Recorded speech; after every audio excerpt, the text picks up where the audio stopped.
Been a couple of days, but I got some big bombshells in the Nashville RV bomber storyline.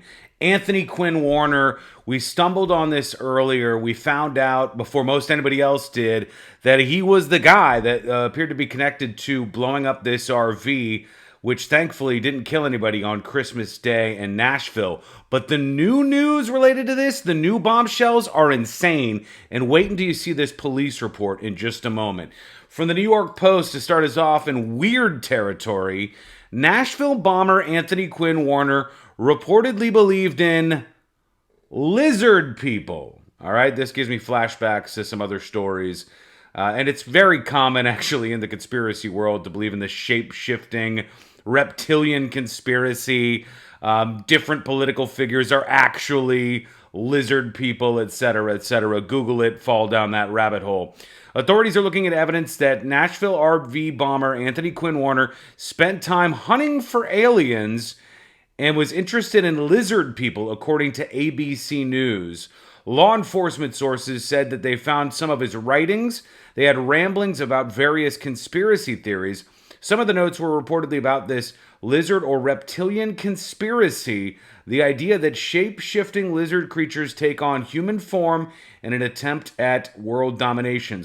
One of the other things that they believe is he used to go out into the woods. In fact, he had recently talked to this mystery woman in California who may or may not be the daughter of some woman he had a relationship with. And he told her that he was going to go out into the woods for Christmas.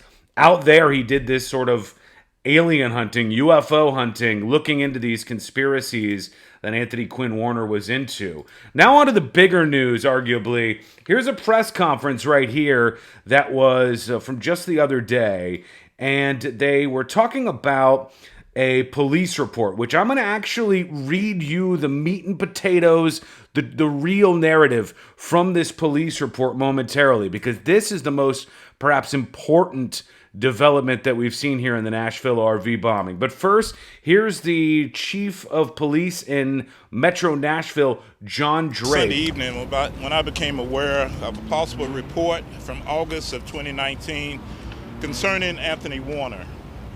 The matter record report in and of itself presented a number of questions to which we needed to find more information about before we discussed it publicly. All right. Research on the August 2019 call and police action began on Sunday and continued through this morning as we got more information. Here's what we know. On Wednesday morning, August 21st, 2019, South Precinct patrol officers responded to Seaford Lane on a report from an attorney that a woman who lived there had made suicidal threats. All right. And was sitting on her front porch with firearms. This is the ex-girlfriend of the Nashville RV bomber, and she had called the police. She had some guns. We'll go back to the officer in a second. Here's the actual key point of the police report. On August 21st, 2019, police responded to a call for service at the address. During the incident, somebody made statements, this is the ex-girlfriend, made statements that her boyfriend, the suspect, was building bombs in the RV trailer at his residence. Was building bombs in the RV at his residence. While on the scene, they spoke with this person. That person said they were an attorney who represented the Nashville RV bomber, the person who would become the Nashville RV bomber. He stated he believes the suspect knows what he's doing and is capable of making a bomb. Police then responded to the suspect's residence. Police knocked on the door but did not receive an answer.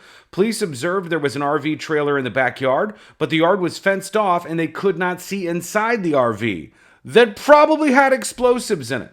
Police also observed that the location has several security cameras and wires attached to an alarm sign on the front door. Police attempted several times but could not get the suspect to open the door, and they did not have contact with him. They notified detectives of the incident. They're saying they didn't have the legal right to go in there, which is, I'm sure, what Chief Drake is going to say.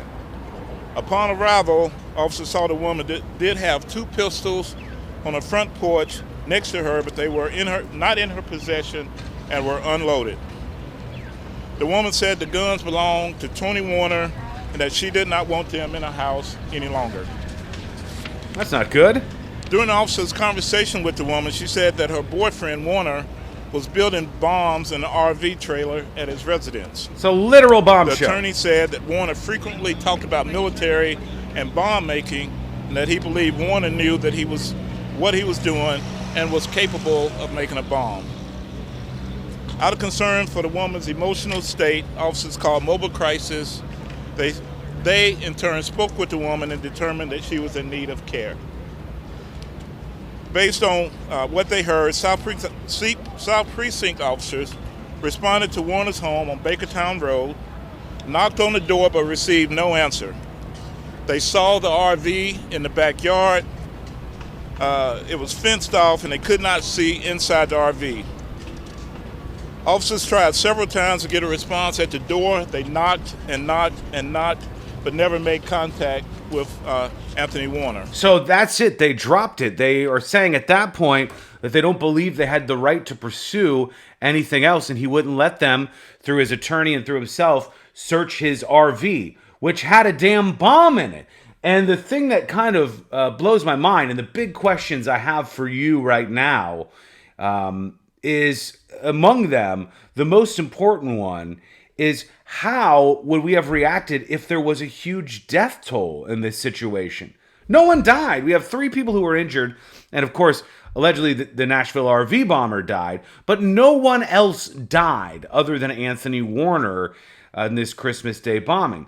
If there were 10, 15, a dozen, 100 people who would have died, and we knew that they had these reports that somebody was building a bomb in that RV, how would you have felt about it then?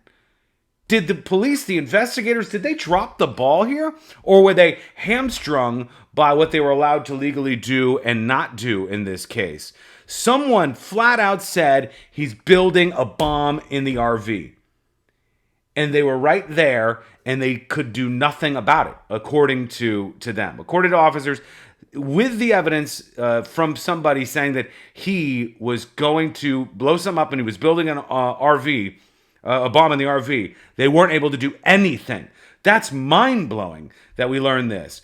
And it seems like he had a level of detachment from reality with some of these other conspiracies. Now, what do you think about it? And to the hordes of people who have been saying lasers and all of these other conspiracies, you don't believe the official story, do you still believe that now?